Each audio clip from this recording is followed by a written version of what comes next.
सूर्यकोटि सम्प्रभ निर्विघ्नं कुरु मे देव सर्वकार्येषु सर्वदा अखण्डमण्डलाकारं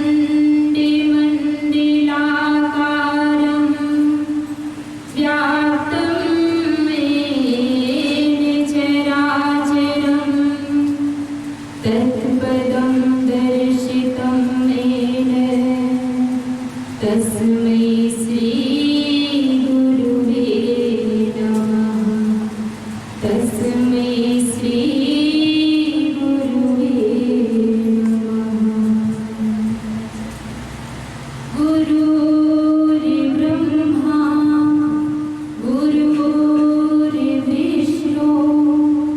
गुरुर्देवो महेश्वरः गुरुर्साक्षात् परं ब्रह्म तस्मै श्री गुरुवे नमः।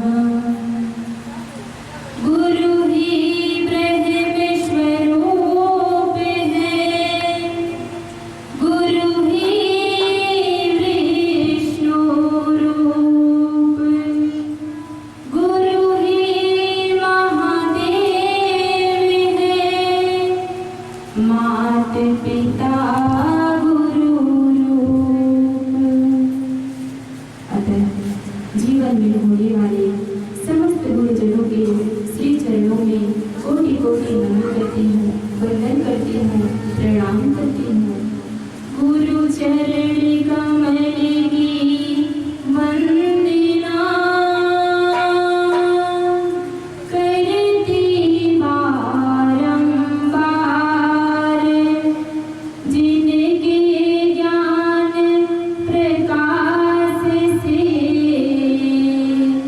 मिट जावे अंधियार। बोलिए श्री सद्गुरुदेव महाराज की बोलिए माता भगवती माँ काली की।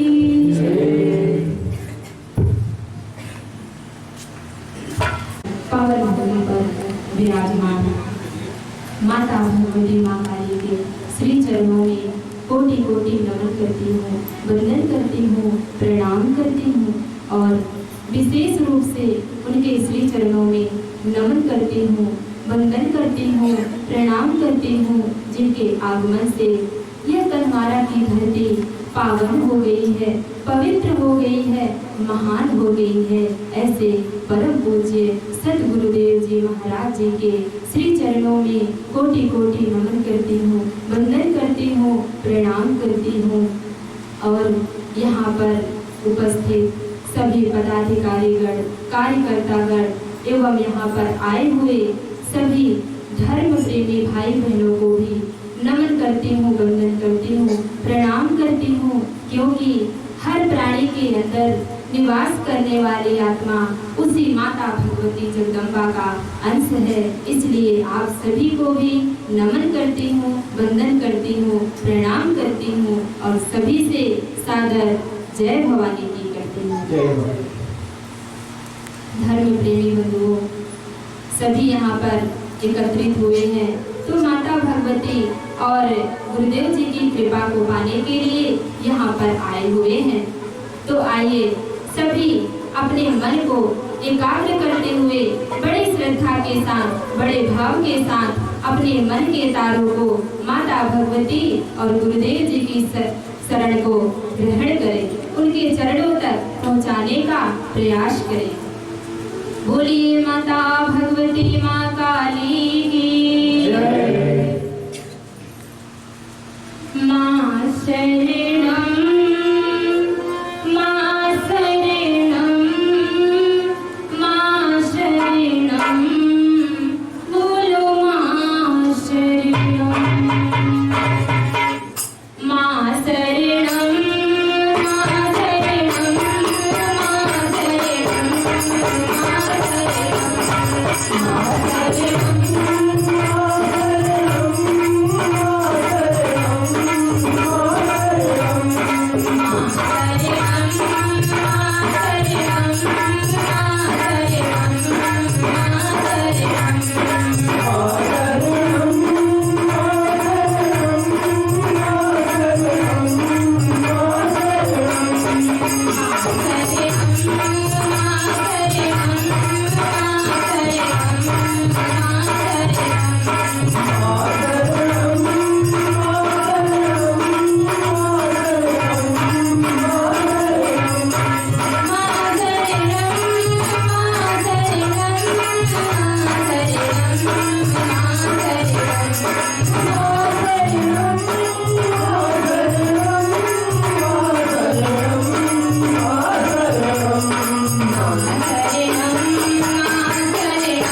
अवगत कराया गया था, उसी ज्ञान के आधार पर मैं आप सभी को श्रवण करा रहा हूँ।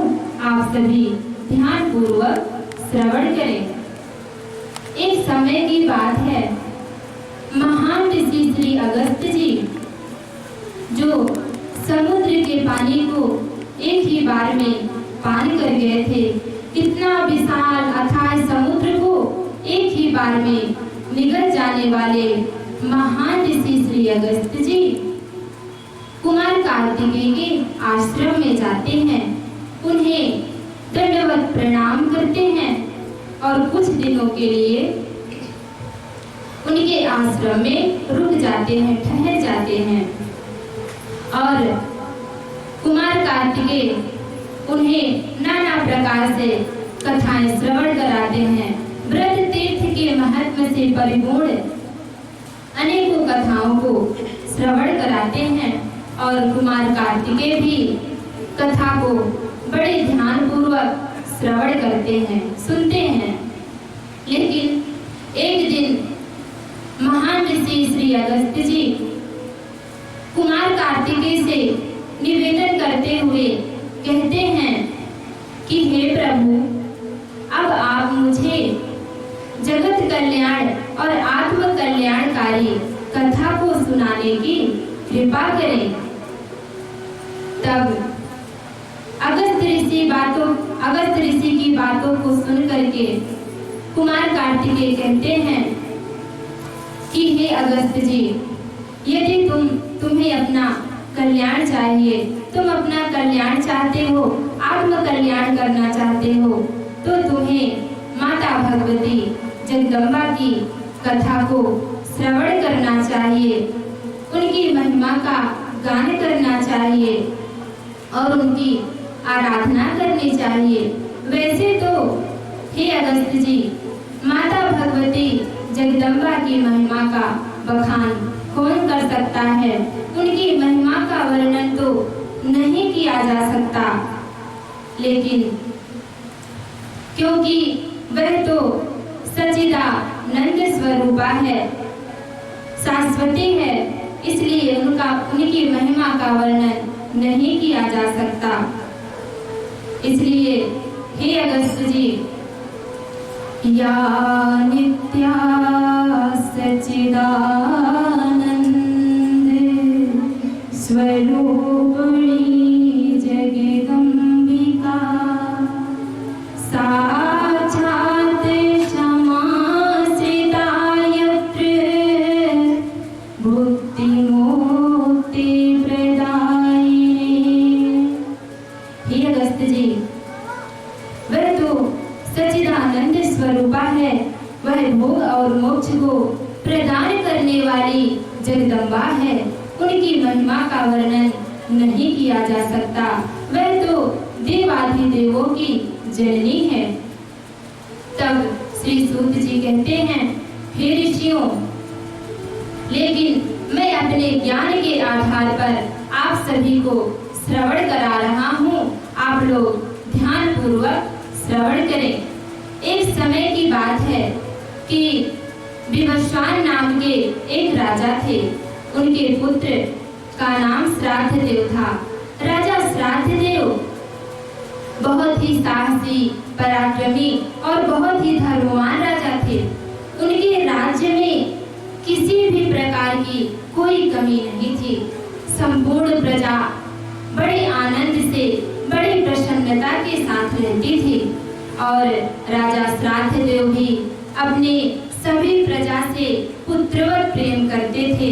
जैसे एक पिता अपने पुत्र से प्रेम नहीं करता, उसी तरह से राजा श्राद्धदेव भी अपने संपूर्ण प्रजा से अनंत प्रेम करते थे। लेकिन धर्म प्रेमी बंधुओं, राजा श्राद्धदेव एक ही बात से चिंतित रहते थे, दुखी रहते थे कि उनके पास कोई संतान नहीं थी।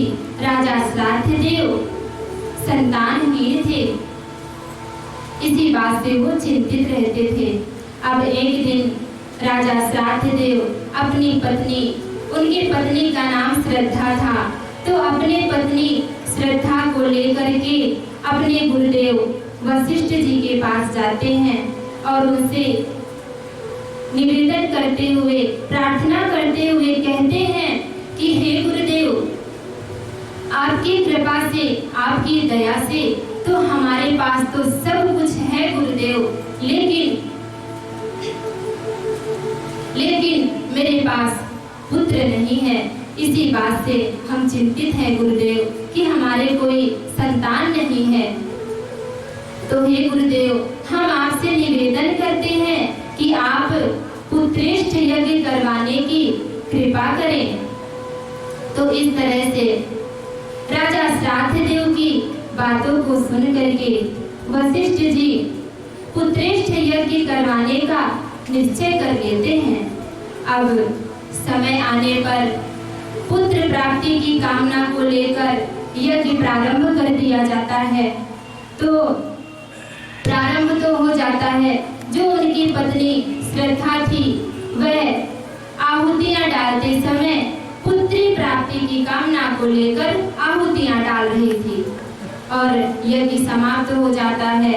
समय गुजरता चला जाता है कि एक बार समय आने पर राजा श्राद्धदेव के यहाँ एक पुत्री का जन्म हो जाता है। उस पुत्री का नाम इला रखा जाता है। अब राजा श्राद्धदेव अपनी पुत्री इला को देख करके अत्यंत चिंतित हो जाते हैं, दुखी रहते हैं और उनके मन में बार बार एक ही प्रश्न खड़ा होता था कि हमने तो पुत्र प्राप्ति की कामना को लेकर यज्ञ करवाया, लेकिन इसके विपरीत पुत्री का जन्म कैसे हो गया।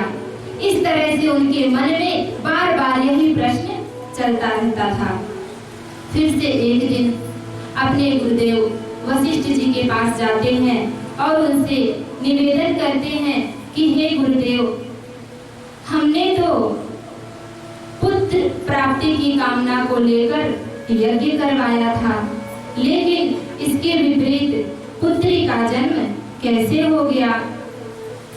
तो राजा श्राद्धदेव की बातों को सुनकर उनके गुरुदेव वशिष्ठ जी विचार करते हैं और फिर ध्यान की गहराई में डूब करके देखते हैं। तब जाकर के पता चलता है कि जो उनकी पत्नी श्रद्धा थी, वह आहुतियां डालते समय पुत्री प्राप्ति की कामना को लेकर आहुतियां डाल रही थी, इसलिए पुत्री का जन्म हुआ। अब राजा श्राद्धदेव की चिंता को देखकर उनके गुरुदेव वशिष्ठ जी उनकी चिंता को दूर करने के लिए अपने तपोबल तेज से उस इला नामक कन्या को पुरुष रूप में परिवर्तित कर देते हैं। सभी लोगों के देखते देखते ही उसे पुरुष रूप में परिवर्तित कर देते हैं, जिससे वहाँ के जितने भी लोग थे सभी अपने गुरुदेव जी के चरणों में लेट करके साष्टांग प्रणाम करते हैं और कहते हैं कि हे गुरुदेव, आप धन्य हैं गुरुदेव, आप तो धन्य हैं। आप असंभव कार्य को भी संभव कर दिए, बिगड़े हुए काम को भी बना दिए गुरुदेव। आप तो सर्वज्ञ ज्ञानी हैं, महान है गुरुदेव, महान है। आपकी जय हो गुरुदेव, आपकी जय हो। इस तरह से सभी लोग अपने गुरुदेव जी की जय जयकार करने लगते हैं। बोलिए सतगुरुदेव महाराज की, महाराज की, महाराज की। तो धर्म प्रेमी बंधुओं, आइए हम लोग भी अपने गुरुदेव जी के चरणों में प्रणाम करते हुए अपना प्रणाम गुरुदेव जी की श्री चरणों में अर्पित करते हैं इस भजन के माध्यम से। बोलिए सतगुरुदेव महाराज की। गुरु चरणों में वंदन कर लो, गुरु को करो प्रणाम के बिगड़े सारे बनेंगे काम। गुरु चरणों में वंदन कर लो, गुरु चरणों में वंदन कर लो, गुरु को करो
विचार करते हैं।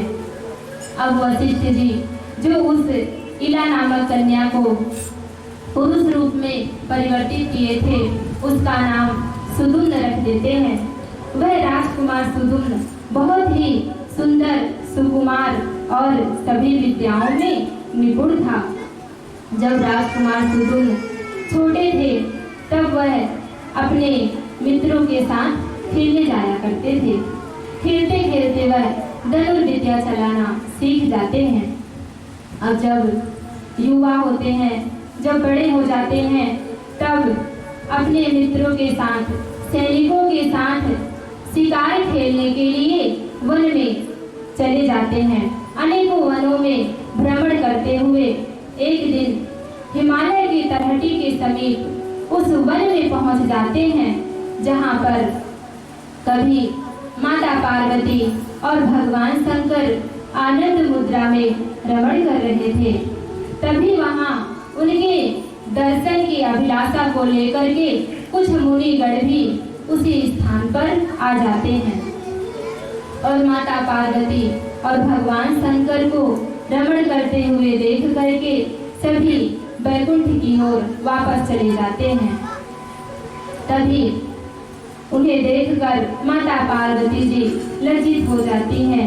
तब भगवान शंकर माता पार्वती को खुश करने के लिए उस वन को ही श्राप दे देते हैं कि आज से जो भी पुरुष इस वन में आएगा, अंदर प्रवेश करेगा, वह स्त्री रूप में परिवर्तित हो जाएगा। तभी से सभी पुरुषों ने उस वन में जाना ही बंद कर दिया था। लेकिन एक दिन संयोगवश राजकुमार सुदुम्न उसी वन में पहुंच जाते हैं अपने सैनिकों के साथ। तो जैसे ही उस वन में अंदर प्रवेश करते हैं, वैसे सभी स्त्री रूप में परिवर्तित हो जाते हैं। राजकुमार सुदुम्न ऐसा देखकर बहुत दुखी होते हैं। यहाँ तक कि जो घोड़े थे वह भी घोड़ियां बन जाते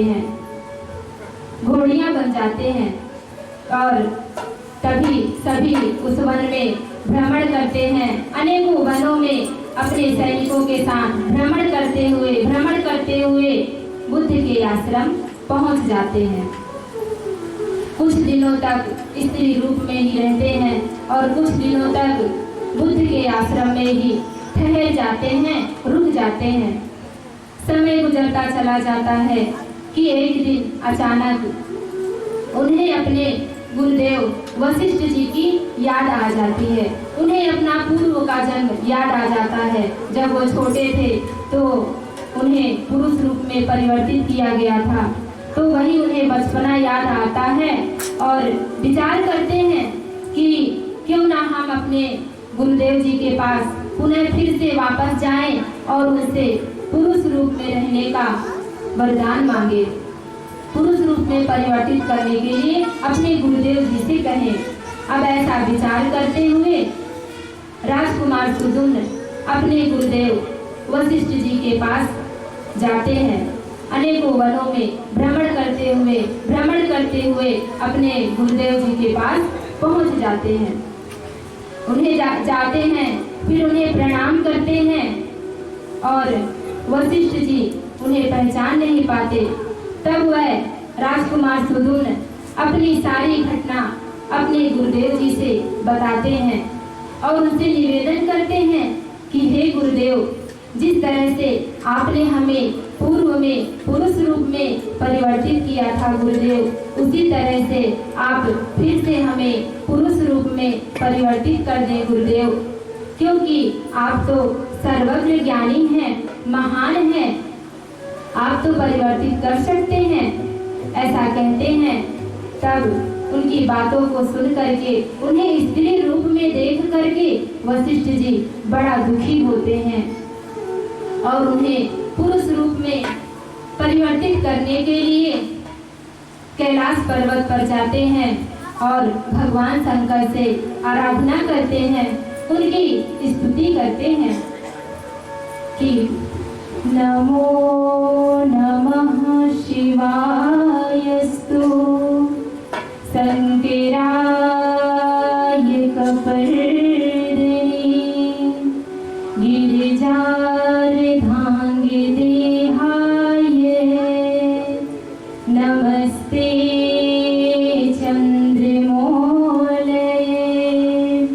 मृडाय सुखदात्रे ते नमः कैलासवासिने नीलकंठाय भक्तानां मुक्तिप्रदायिने शिवाय शिवरूपाय प्रपन्नभयहारिणे नमो वृषभवाहाय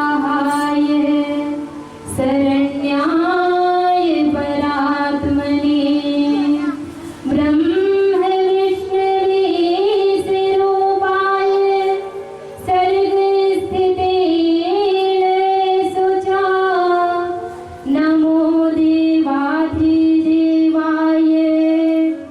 वरदाय पुरारे। बोलिए शंकर भगवान की। इस तरह से वशिष्ठ जी स्तुति करते हैं, उनकी आराधना करते हैं। उनकी आराधना करने पर, स्तुति करने पर भगवान शंकर प्रसन्न हो जाते हैं और प्रत्यक्ष दर्शन देकर के कहते हैं कि हे ऋषिवर, मैं आपकी आराधना से अति प्रसन्न हूँ। अब तुम्हें जो भी वरदान मांगना हो तो मुझसे मांग सकते हो। तब वशिष्ठ जी कहते हैं कि हे प्रभु, हे भोलेनाथ, हे शंकर भगवान, मेरा एक शिष्य है जो आपके द्वारा श्रापित वन में जाने के कारण वह पुरुष स्त्री रूप में परिवर्तित हो गया है।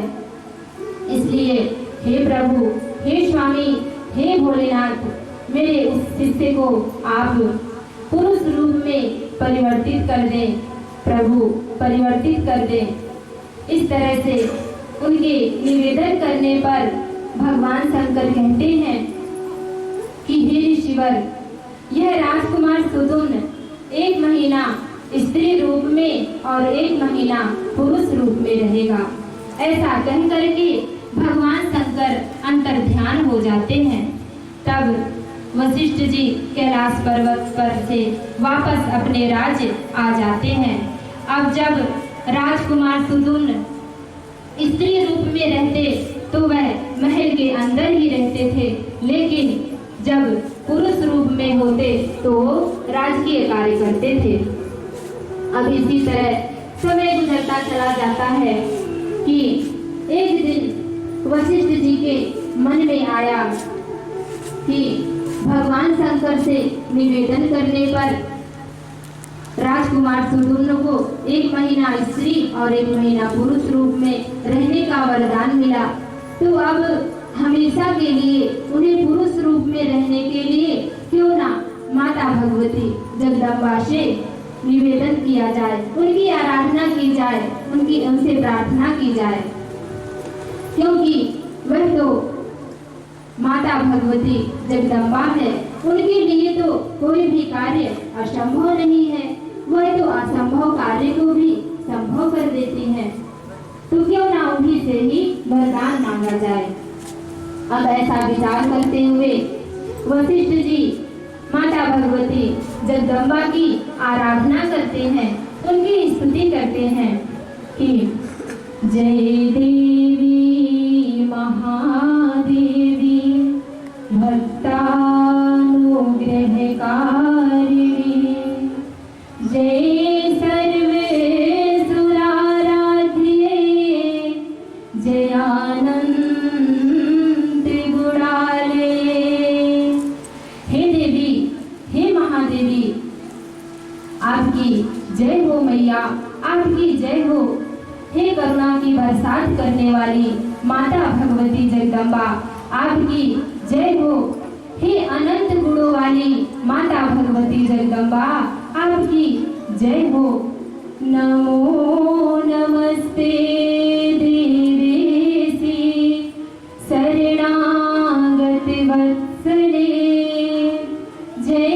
दुर्गे दुख हंती दुष्ट दैत्य निसूदिनी। हे देवेश्वरी, हे शरणागत वत्सले, हे दुष्ट दानवों का वध करने वाली मैया, आपकी जय हो मैया, आपकी जय हो। हे भवसागर से पार करने वाली माता भगवती जगदम्बा, आपकी जय हो मैया, आपकी जय हो। बोलिए माता भगवती माँ काली की। इस तरह से वशिष्ठ जी माता भगवती जगदम्बा से निवेदन करते हैं, उनकी स्तुति करते हुए कहते हैं कि हे मैया, आप मेरे शिष्य राजकुमार सुदुम्न को हमेशा हमेशा के लिए पुरुष रूप में परिवर्तित कर दीजिए मैया, उसे हमेशा के लिए पुरुष रूप में रहने का वरदान दे दीजिए। तो इस तरह से वशिष्ठ जी के निवेदन करने पर, स्तुति करने पर माता भगवती जगदम्बा आज प्रसन्न हो जाती है और राजकुमार सुदुम्न को हमेशा के लिए पुरुष रूप में रहने का वरदान। माता भगवती माता की, श्री सद्गुरुदेव जी भगवान की। तो पुरुष रूप में रहने का वरदान दे देती है, जिससे वशिष्ठ जी और राजकुमार सुदुम्न अति प्रसन्न हो जाते हैं और माता भगवती जगदम्बा के श्री चरणों में साष्टांग प्रणाम करते हैं और उनकी जय जयकार करने लगते हैं, जय घोष करने लगते हैं। तो धर्म प्रेमी बंधुओं, ऐसी होती है माता भगवती जगदम्बा की कृपा। बस हमें अपने आप को तन मन से माता भगवती जगदम्बा के श्री चरणों में समर्पित करने की जरूरत है।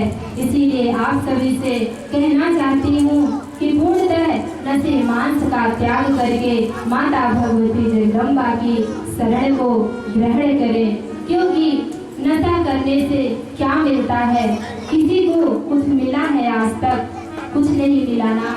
इसीलिए कहना चाहती हूँ कि ऐसा नशा किस काम का जो रात को पिए सुबह उतर जाए। अरे ऐसा नशा कीजिए जिससे जिंदगी सुधर जाए, यह जीवन सफल और सार्थक हो जाए।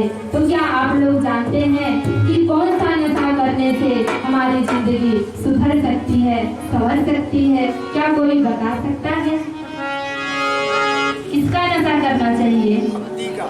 जी बिल्कुल, भक्ति का नशा करना चाहिए। इसीलिए आप सभी से कहती हूँ कि अगर नशा करना ही है तो सिर्फ और सिर्फ भक्ति का नशा कीजिए, जिससे हमारा यह जीवन सफल और सार्थक हो जाए। अब इन्हीं शब्दों के साथ मैं अपने वाणी को विराम देते हुए पुनः माता भगवती और गुरुदेव जी की शरण को, गुरुदेव जी के चरणों में कोटि कोटि नमन करती हूँ, वंदन करती हूँ, प्रणाम करती हूँ और आप सभी से सादर जय भवानी की करती हूँ।